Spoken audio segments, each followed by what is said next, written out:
नमः संस्कृताय। प्रिय छात्रों, इस वीडियो में हम लेकर के आए हैं 7वीं कक्षा हेतु वसंत हिंदी का दूसरा पाठ दादी माँ, और उस पाठ के हम दूसरे भाग को आज आपको पढ़ाएंगे और समझाएंगे।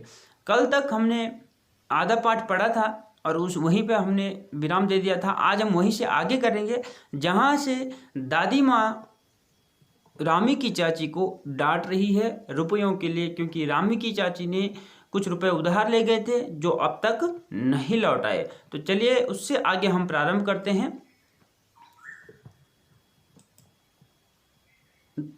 दूंगी मालकिन रामी की चाची रोती हुई दोनों हाथों से आंचल पकड़े दादी माँ के पैरों की ओर झुकी। तो रामी की चाची जो है दादी माँ की ओर आंचल पकड़े दादी माँ के पैरों में झुकी, पैरों की ओर झुकी। बिटिया की शादी है, आप न दया करेंगी तो उस बेचारी का निस्तार कैसे होगा। कह रही है रामी की चाची कि मेरी बिटिया की शादी है, तो अगर आप ही दया नहीं करेंगे तो कैसे काम चलेगा, ये कह रही है। तो दादी माँ कहती है, हट हट, अभी नहा के आ रही हूँ। दादी माँ पीछे हट गई। दादी माँ कह रही है कि छुओ मत मुझे, मैं अभी नहा के आ रही हूँ। तो जाने दो दादी, मैंने इस अप्रिय प्रसंग को हटाने की गरज से कहा, बेचारी गरीब है, दे देगी कभी। अब लेखक ने दादी से ये अनुरोध किया कि दादी जाने दो, कोई बात नहीं है, गरीब है, कभी ना कभी तो दे ही देगी। ऐसा जो है लेखक ने अपनी दादी से कहा। तो दादी ने क्या कहा, चल चल, चला है समझाने, हट हट, मुझे मत समझाओ। मैं चुपके से आंगन की ओर चला गया। कई दिन बीत गए, मैं इस प्रसंग को एकदम भूल सा गया। कई दिन बीत गए थे, मैं ये जो प्रसंग रामी की चाची वाला, इसको मैं भूल गया था। एक दिन रास्ते में रामी की चाची मिली। वह दादी को पूतो फलो दूधो नहाओ का आशीर्वाद दे रही थी। रामी की चाची एक दिन रास्ते में मिली और दादी को ये आशीर्वाद दे रही थी कि पूतो फलो दूधो नहाओ, अर्थात कि पूतो फलो, आपके पोते हो, कई सारे पोते हो, आपको मतलब धन की कमी ना हो, दूधो ना हो, दूध से ना हो, अर्थात संपत्ति का होना। तो ऐसा आशीर्वाद उसको दे रही थी। मैंने पूछा, क्या बात है धन्नो चाची? तो उसने विह्वल होकर कहा, उरिन हो गई बेटा, भगवान भला करे हमारी मालकिन का। उसने कहा, वो खुश हो करके उसने क्या कहा, गजब हो गई बेटा, भगवान मालकिन का भला करे।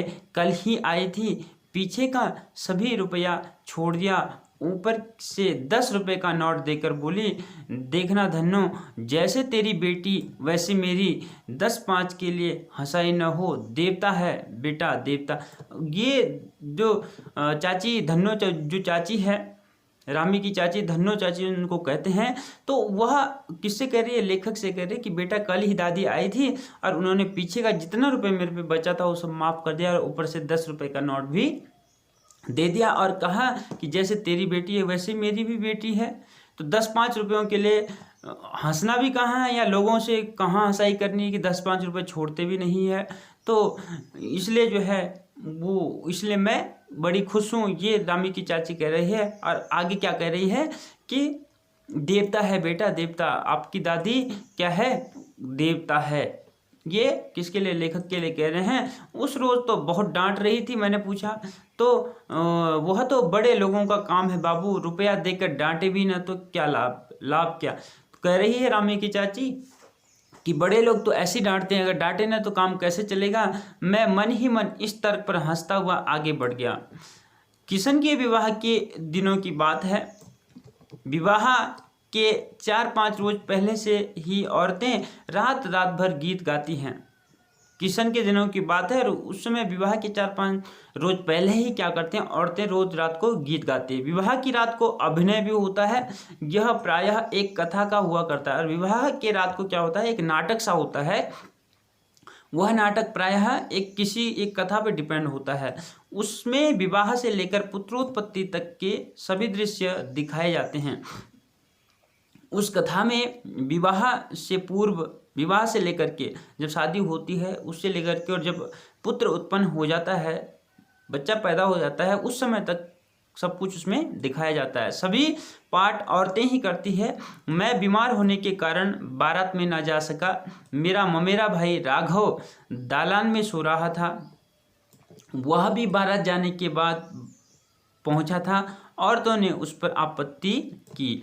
तो वो कह रहे हैं कि कृष्ण के विवाह की बात थी। उस समय औरतें जो है रोज क्या करती थी, संगीत करती थी, साथ में कथा का अभिनय भी करती थी, कहानी का अभिनय, और उसमें विवाह से लेकर के पुत्रोत्पत्ति तक की कहानी होती थी। सभी जो पार्ट कैरेक्टर्स जो होते थे वो औरतें ही होती थी और वही सब कुछ काम करते थे। लेखक बीमार होने के कारण उसकी किशन की बारात में न जा सका, लेकिन उसका जो ममेरा भाई था, मामा का लड़का, वह भी बगल में ही सो रहा था, दालान पर अर्थात चारपाई पर सो रहा था। वह भी बारात जाने के बाद ही वहाँ पहुँचा था। घर में जहाँ शादी थी वहाँ वो कब पहुँचा, जब बारात चली गई।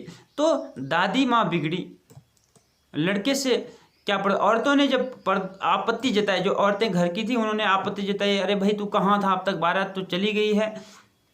तो दादी माँ इस पर भी बिगड़ी। लड़के से क्या पर्दा, लड़के और ब्रह्मा का मन एक सा होता है, लड़के पर मत बिगड़ो। लड़के और ब्रह्मा का मन क्या होता है, एक सा होता है, चंचल होता है अर्थात। तो मुझे भी पास ही एक चारपाई पर चादर उड़ाकर दादी माँ ने चुपके से सुला दिया था। मुझे भी जो है पास की एक चारपाई पर चादर उड़ाकर दादी माँ ने सुला दिया। बड़ी हंसी आ रही थी, सोचा कहीं जोर से हंस दूं, भेद खुल जाए तो निकाल बाहर किया जाऊंगा, पर भाभी की बात पर हंसी रुक न सकी और भंडाफोड़ हो गया। भाभी, जो घर की जो औरतें हैं उनमें उनकी भाभी है, भाभी कुछ कह रही होगी और बगल में ही लेखक सोए हुए थे, तो उनसे रुका नहीं गया और जोर जोर से वो हंसने लग गए। देवकी माँ ने चादर खींच ली, कहो दादी यह कौन बच्चा सोया है, बेचारा रोता है, शायद दूध तो पिला दूं। हाथापाई शुरू हुई। तो जब वो लेखक हंसे तो देवकी माँ खड़ी हुई और दोनों में जो है हाथापाई हो गई, मजाक मस्ती शुरू हो गई। दादी माँ फिर बिगड़ी, लड़के से क्यों लगती है, अर्थात लड़के के मुंह क्यों लगती है, लड़के से क्यों जो है तुम क्या कर रहे हो, बहस या मस्ती कर रहे हो। सुबह रास्ते में देवू की माँ मिली, कल वाला बच्चा भाभी, मैं वहाँ से जोर से भागा और दादी माँ के पास जा खड़ा हुआ है। अर्थात सुबह रास्ते में देवू की माँ मिली, कल वाला बच्चा भाभी, मैं वहाँ से जोर से भाग दिया। अब लेखक वहाँ से जो है, जैसे ही लेखक ने ये सुना कि मेरे बारे में बोल रहे हैं, कल जो रास्ते में मिला था वो मैं ही था, तो जैसे ही उन्होंने देवू की माँ अर्थात उनकी जो भाभी है उसने जैसे कहा कि ये तो कल वाला है, तो कल वाला बच्चा है, तो लेखक ने जैसे ही सुना वह तुरंत वहाँ से भाग गया और भाग करके वो कहाँ खड़ा हुआ, दादी के पास में खड़ा हुआ। वस्तुतः किसी प्रकार का अपराध हो जाने पर जब हम दादी माँ की छाया में खड़े हो जाते, अभयदान मिल जाता। अर्थात जब भी हम जो है कोई हरकतें या उल्टी सीधी हरकतें करते थे तो क्या होता था, हम दादी माँ के आंचल में छुप जाते थे, तो वहाँ हमें डर नहीं लगता था। कोई भी यदि हम ऐसी हरकतें करते और कोई शिकायत करता तो हम दादी माँ के पास चले जाते। हुआ होगा कुछ लेखक के साथ भी ऐसा ही, जब वो छोटे थे तो क्या कुछ हरकतें की होगी, इसीलिए जो है वहाँ देवू की माँ ने कहा कि ये तो कल वाला बच्चा है, तो वैसे ही लेखक सुन करके तुरंत दादी के पास जा खड़े हुए। स्नेह और ममता की मूर्ति दादी माँ की एक एक बात आज कैसे मालूम होती है। परिस्थितियों का वात्या चक्र जीवन को सूखे पत्ते सा कैसा नचाता है, इसे दादी माँ खूब जानती थी। अर्थात कि दादी माँ की एक एक बात आज कैसी मालूम होती है। लेखक अब ये कहानी जो है बड़े होकर के जब लिख रहे हैं तो उस समय सोच रहे हैं कि दादी माँ की एक एक बात कैसे कैसे मालूम होती थी और परिस्थितियों का जो घटना चक्र है वह सूखे पत्तों सा कैसा नचाता है, दादी माँ को पता था। अर्थात कब क्या आने वाली है, कौन सी घटना होने वाली है, ये सब कुछ दादी माँ खूब जानती थी। तो दादा की मृत्यु के बाद से ही वह बहुत उदास रहती। संसार उन्हें धोखे की टट्टी मालूम होता, मतलब बेकार सा मालूम होता। दादा ने उन्हें स्वयं जो धोखा दिया वह सदा उन्हें आगे भेजकर अपने पीछे जाने की झूठी बात कहा करते थे। धोखा क्या दिया था दादा ने कि ऐसा कहते थे कि तुम आगे रहो और मैं पीछे से आता हूं, मतलब हर काम में दादी को आगे रखते थे। लेकिन क्या हुआ, दादाजी पहले ही मर गए, तो ये दादी के साथ धोखा हो गया। दादा की मृत्यु के बाद कुकुरमुत्ते की तरह बढ़ने वाले, मुंह में राम बगल में छुरी वाले दोस्तों की शुभचिंता ने स्थिति और भी डमाडोल कर दी थी। अर्थात दादी माँ के बाद, दादा की मृत्यु के बाद जो है कुकुरमुत्ते की तरह, जैसे कुकुरमुत्ता का पत्ता होता है कि हाथ लगाओ तो तुरंत क्या हो जाता है, खिल जाता है, ऐसे ही जो है कुछ दोस्तों ने भी दादी माँ की चिंता बढ़ा दी थी। वो दोस्त कैसे थे, मुंह में राम होता है, सामने आकर के मीठी मीठी बात करते हैं और पीठ पीछे जो है क्या करते हैं, बेइज्जती या बदनामियाँ करते हैं, कमेंट्स करते हैं। तो दादा के श्राद्ध में दादी माँ के मना करने पर भी पिताजी ने जो अतुल संपत्ति व्यय की, वह घर की तो नहीं तो थी नहीं।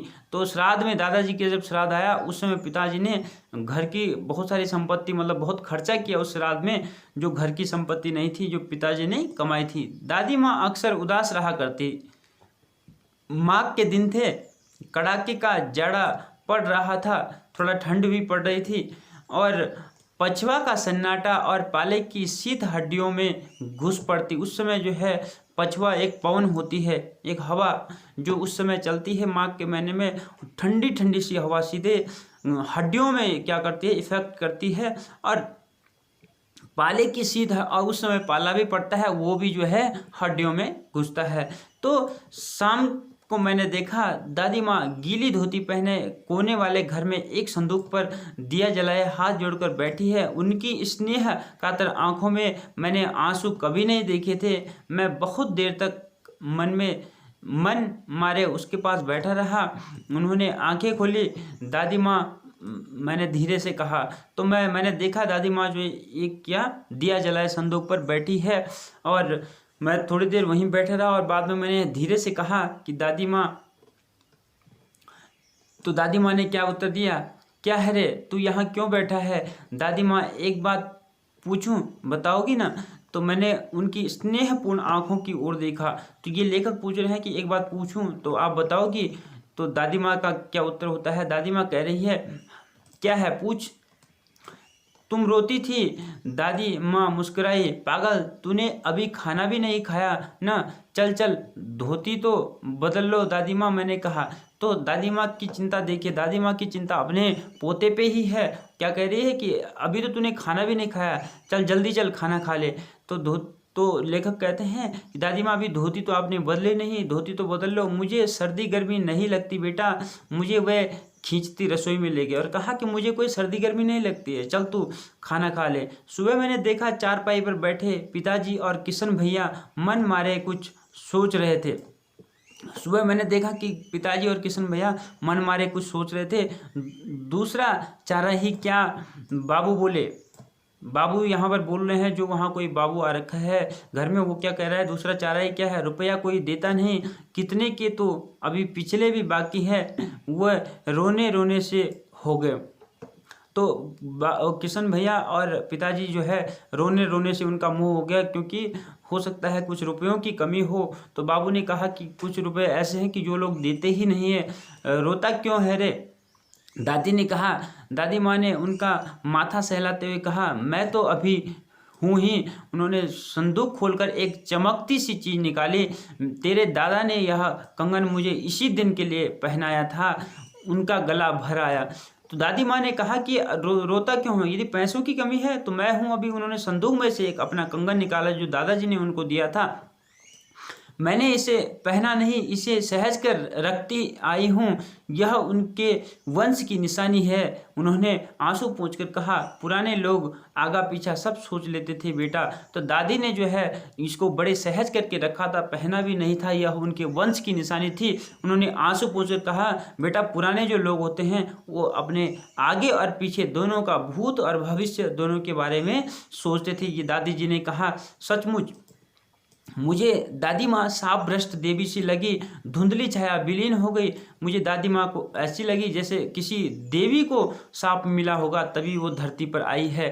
धुंधली छाया विलीन हो गई, जो लेखक के आंखों के सामने शुरू में जो छाया आई थी, जिससे वो ये सारी यादें कर रहे थे, वह छाया अचानक से विलीन हो गई। मैंने देखा दिन काफ़ी चढ़ आया है, पास के लंबे खजूर के पेड़ से उड़कर एक कौवा अपनी घिनौनी काली पांखें फैलाकर मेरी खिड़की पर बैठ गया है। मैंने देखा कि शाम हो गई है और एक कौवा जो है मेरी खिड़की पर बैठा है। हाथ में अब भी किशन भैया का पत्र कांप रहा है। काली चींटियों सी कतारें धूमिल हो रही है। अर्थात किशन भैया का कोई लेटर आया था तो वो लेखक उसको भी पढ़ रहा था साथ में, इसीलिए दादी जी की याद भी आ गई और आंखों पर विश्वास नहीं होता। मन बार बार अपने से ही पूछ बैठता है, क्या सचमुच दादी माँ नहीं रही? यह शिव प्रसाद सिंह लेखक कह रहे हैं। जब वो बड़े हो गए थे तो उस समय उन्होंने ये कहानी लिखी होगी, तो उस समय दादी माँ तो रही नहीं। वो दादी माँ की जो यादें थी वो ताज़ा हो रही थी। कहानी के माध्यम से उन्होंने उन यादों को हमारे सामने सहेजा, हमारे सामने उन्होंने उन यादों को रखा। और अभी जो है दादी माँ नहीं है। अचानक से जैसे ही लेखक के आगे से वो यादें चली गई तो उनको विश्वास ही नहीं हो रहा है कि दादी माँ मर चुकी है। तो चलिए, ये लेखक ने हमें इस कहानी में बताया कि हमारे जो बुजुर्ग होते हैं, घर के बड़े होते हैं, उनकी हमें कितनी आवश्यकता होती है, उनको हमारी कितनी चिंता होती है। इसलिए हर घर में एक बुजुर्ग, एक अनुभवी व्यक्ति होना जरूरी है। चलिए चलते हैं अभ्यास कार्य की ओर। पहला प्रश्न है, लेखक को अपने दादी माँ की याद के साथ साथ बचपन की और किन किन बातों की याद आती है? तो दादी माँ की याद के साथ साथ लेखक को बचपन की कई सारी यादें आती है, जिनमें कुछ महत्वपूर्ण है। कुंवार के दिनों में जलाशय के झागदार पानी में कूदकर नहाना, आषाढ़ में जामुन, आम, अगहन में चिवड़ा, गुड़ इत्यादि खाना और बीमार होने पर दादी की स्नेहपूर्ण देखभाल, किशन भैया की शादी में औरतों का नाटक चोरी से देखना और दादी माँ द्वारा धनों को कर्ज के लिए डांटना और फिर कर्ज माफ कर देना, मुसीबत के दिनों में पिताजी को दादी की सांत्वना मिलना। तो ये सारी बातें भी उनको साथ साथ में याद आ रही है। और आगे चलते हैं। दूसरा प्रश्न है हमारे पास, दादा की मृत्यु के बाद लेखक के घर की आर्थिक स्थिति खराब क्यों हो गई? जब दादा की मृत्यु हो गई तो लेखक की आर्थिक स्थिति खराब क्यों हो गई? दादा की मृत्यु के बाद कपटी दोस्तों की बाढ़ सी आ गई। जब दादाजी की मृत्यु हो गई तो कहा था कि जिनके मुंह में राम है और बगल में छुरी है, ऐसे दोस्तों की क्या हो गई? भरमार हो गई है। उनकी बनावटी शुभचिंता को घर के लोग समझ नहीं सके। नतीजा यह हुआ कि घर की आर्थिक स्थिति डमाडोल हो गई। दादा के श्राद्ध में भी दादी माँ के मना करने के बावजूद लेखक के पिताजी ने अतुल संपत्ति व्यय की। यह संपत्ति घर की नहीं थी, कर्ज में लाई गई थी। अनुभवहीनता के कारण हुई इन गलतियों से घर की आर्थिक स्थिति खराब हो गई। अर्थात लेखक के पिताजी ने जो दादाजी का श्राद्ध किया था उसमें कई सारा पैसा लगाया जो कि उन्होंने कर्ज लिया था। और कुछ दोस्त भी ऐसे ही थे जो खाने वाले थे, जिनको लेखक के पिताजी ने कई सारे रुपए दिए लेकिन उन्होंने लौटाए नहीं, इसलिए घर की आर्थिक स्थिति लगभग खराब सी हो गई। तीसरा प्रश्न, दादी माँ के स्वभाव का कौन सा पक्ष आपको सबसे अच्छा लगता है और क्यों? इसको हम अपने हिसाब से भी लिख सकते हैं, लेकिन जो आंसर लिखा है हमने उसको भी देख लेते हैं। दादी माँ के स्वभाव में अनेक पक्ष थे जो अच्छे लगते थे, जैसे वह स्नेह, ममता तथा त्याग की मूर्ति थी। वह भावुक तथा कोमल स्वभाव वाली थी, पर मुझे उनके स्वभाव का सबसे अच्छा पक्ष दूसरों की मदद करना लगता है। समय असमय वे पैसे देकर दूसरे की मदद करती, पैसे वापस न मिलने पर डांटती, पर दयावश उनका कर्ज माफ कर पुनः उनकी मदद किया करती थी। तो ये पक्ष उनका, दया करना, दूसरों की मदद करना, ये पक्ष हमें अच्छा लगता है। लेकिन जो भी पक्ष आपको अच्छा लगता हो, दादी का जो भी पार्ट आपको अच्छा लगा कहानी में, वो पार्ट आपको अच्छा क्यों लगा वो भी आपने इसमें बताना है। और हम आगे चलते हैं। ये आपका जो कहानी से था ये हमने करवा लिया। अब हम चलते हैं भाषा की बात में। भाषा की बात में चलते हैं। भाषा की बात आपका यहाँ से है। नीचे कुछ पंक्तियाँ दी गई है, ध्यान से देखिए। तो पंक्तियाँ हैं, जरा सी कठिनाई पड़ते अनमना सा हो जाता है सन से सफ़ेद। ठीक है, समानता का बोध कराने के लिए सा, सी, से का प्रयोग किया जाता है। ऐसे 5 और शब्द लिखिए, उनका वाक्य प्रयोग कीजिए। जैसे जरा सी, तो जब भी हम जो है किसी समानता को दर्शाते हैं, जैसे यहाँ पे देखेंगे जरा सी मतलब छोटी सी बात, छोटी सी कठिनाई। तो अनमना सा, कुछ अटपटा सा हम लगाते हैं समानता दर्शाने के लिए। किस लिए लगाते हैं? समानता दर्शाने के लिए। सन से सफ़ेद, ठीक है। इस तरीके से हम क्या करते हैं, सा से सी का प्रयोग करते हैं और वाक्यों में प्रयोग हमें करना है। तो 2-3 जो है 5 शब्द ऐसे बनाने हैं, ऐसे लिखने हैं जिनका आप वाक्य प्रयोग कर सको।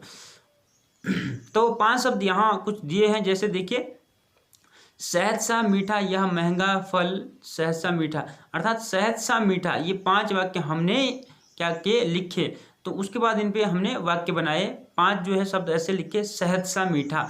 तो यह महंगा फल शहद सा मीठा है, कोयल सा मधुर, कोयल की तरह, अर्थात लता की आवाज़ कोयल सी मधुर है। चांद सा चेहरा पाना हर युवती की कामना होती है।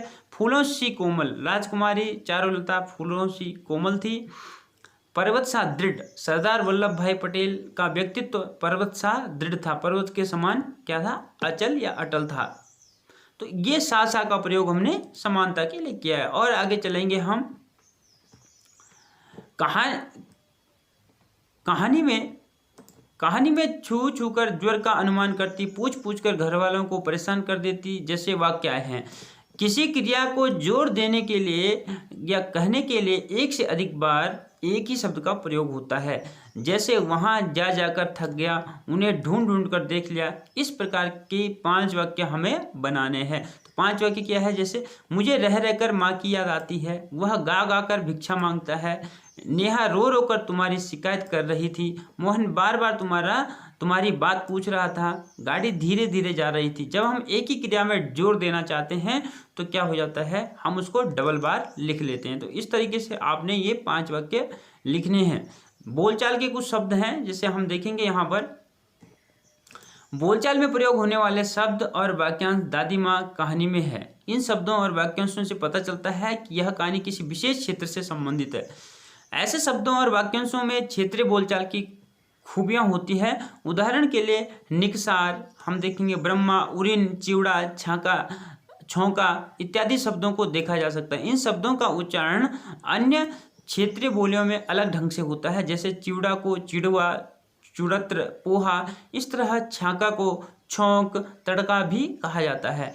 निकसार, उरिन और ब्रह्मा शब्द क्रमशः निकास, उरिण और ब्रह्मा शब्द का क्षेत्रीय रूप है। इस प्रकार के 10 शब्दों को बोलचाल में उपयोग होने वाली भाषा बोली से एकत्र कीजिए और कक्षा में लिख करके दिखाइए। अर्थात कुछ ऐसे शब्द जो किसी बोली में हो और वो उनको हमने भाषा में परिवर्तित करना है। जैसे यहाँ पर देखेंगे मिट्टी, माटी, कहीं पे मट्टी कहते हैं, जैसे घड़ा, घैली, मटका, गगरी अनेक भाषाओं में कहते हैं।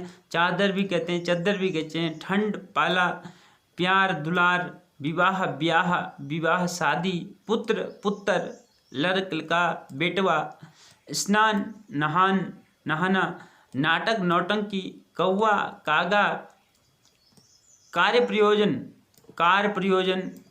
कृपालु, कृपालु, हृदय, हृदय, कृष्ण, किशन, पक्षी, पंछी। तो हमने देखा कि यहाँ पर जो है कई भाषाओं के शब्द है, अनेक अनेक भाषाओं में अनेक अनेक चीज़ें कहते हैं, लेकिन उनको जो है हमने शुद्ध रूप में यहाँ पर हिंदी में भी लिखा है। तो हिंदी में भी ये सारे शब्द प्रयोग किए जाते हैं जो किसी न किसी बोली के होते हैं। तो प्यारे बच्चों, यहाँ तक आपका अभ्यास कार्य भी कंप्लीट हो गया है, पूरा हो गया है। तो आज की इस वीडियो को यहीं पे विराम देते हैं। मिलते हैं दूसरे पार्ट में दूसरी वीडियो के साथ। तब तक के लिए नमस्कार, धन्यवाद।